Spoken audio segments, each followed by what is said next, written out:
মাধব, এই সংসারের মিথ্যে মায়ায় জড়িয়ে নিজের মনের অজান্তে অনেক পাপ কর্ম করেছি আমি। তোমার কাছে শুধু চাওয়া পাওয়া আশা আকাঙ্ক্ষা নিবেদন করেই জীবনটাকে মৃত্যুর দিকে অতিবাহিত করলাম, কিন্তু কখনো তোমাকে জেনে উঠতে পারলাম না। তোমার এই পাপী সন্তানকে ক্ষমা করো মাধব।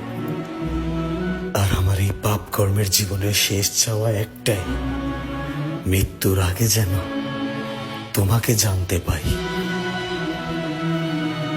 হে মানব, যে আমাকে জানে বা জানার চেষ্টা করে তার কখনো মৃত্যু হয় না।